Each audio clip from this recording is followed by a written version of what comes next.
នេះទៅនៅលើមុននេះចាប់មួយដែរហើយផ្ដាច់ខ្សែបាន3ថ្ងៃ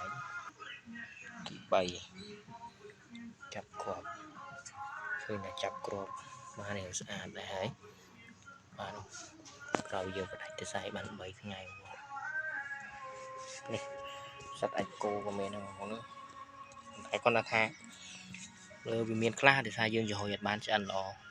ហើយឡៃមេឃភ្លៀងមិនអីផងបាទនេះតែសានដូចជាចាប់គ្រាប់ច្រើនតែថាក្បាលច្បាស់បើខាងនេះ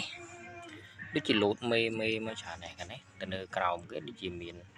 ចាប់កដាលច្រើនដែរនេះសត្វទូបងនេះ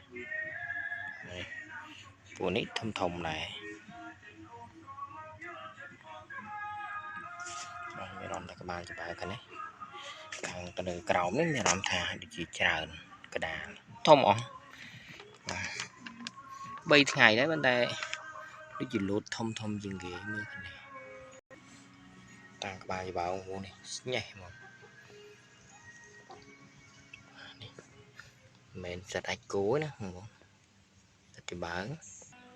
ខំទៅលើកចាញ់ដែរនេះសព្រាតនោះមើលមិនដែរមួយដែរចាញ់នេះតាមក្បាលច្បាស់បងប្អូនដល់កនេះ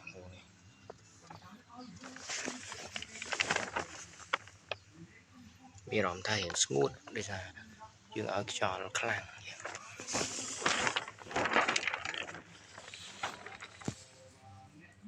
ស្ដាច់គោមកបដាដែរដល់ក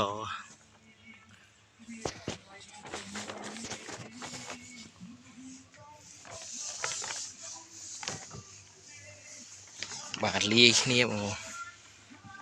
សត្វអាចគោនេះសត្វច្បាស់សត្វអាចគោទៅបណ្ដាច្រើនចាប់តាមក្បាលច្បាស់ច្រើនបងប្អូនបាទ